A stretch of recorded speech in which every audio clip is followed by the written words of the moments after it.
Dan oleh sebab itu kita harus menganggap atau menerima fakta secara keilmuan bahwa COVID itu ada secara ilmiah. Jangan dikira, wah itu sakit biasa. Enggak, Pak. Kalau COVID gejalanya sama. Jadi toraknya, paru-parunya itu begitu kena COVID satu langsung keluar lendiran-lendiran putih yang kemudian menyumbat pernafasan. Lendiran putih itu cepat.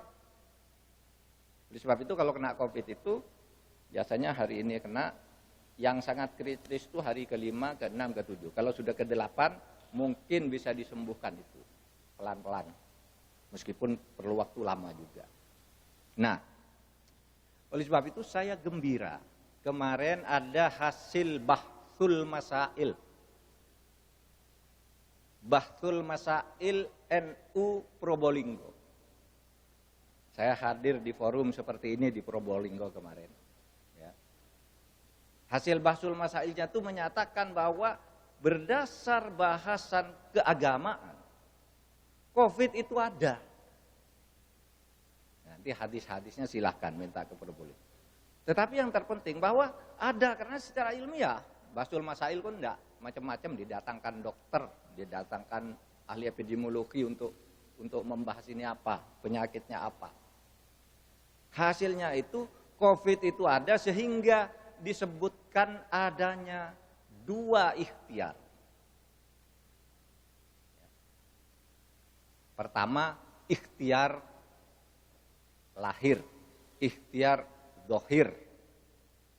Ikhtiar dohir itu ya usaha fisik, ke dokter, berobat, isolasi diri, dan sebagainya. Yang kedua, ikhtiar batin, hati, berdoa.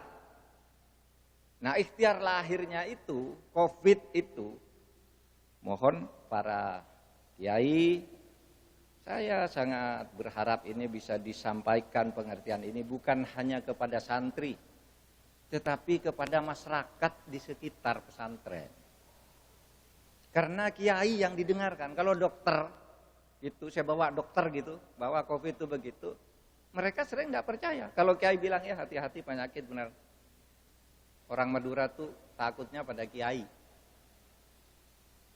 Di Bangkalan tuh ada orang membunuh polisi, dulu udah lama. Polisinya dibacok, 2 meninggal, lari ke hutan. Dicari oleh polisi tidak ketemu. Tapi ketika polisi minta bantuan kiainya, tolong pulang. Disuruh cari pada santri, cari itu mungkin ada di sana, suruh pulang. Pulang menyerah ke kantor polisi. Dia lebih takut pada kiai daripada kepada polisi.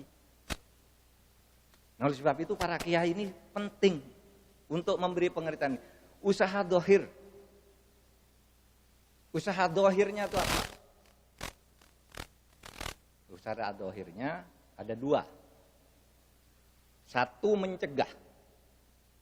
Mencegah itu pakai vaksin. Mencegah itu diberikan kepada orang yang belum terkena.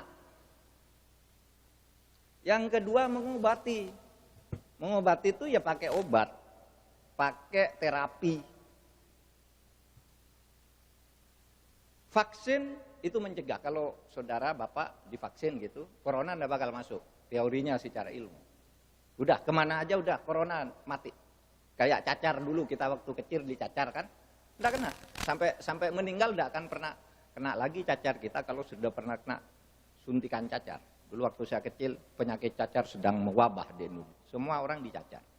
Diberi vaksin cacar. Tidak ada yang kena sesudah itu, yang lahir sudah itu divaksin. Tidak ada yang kena.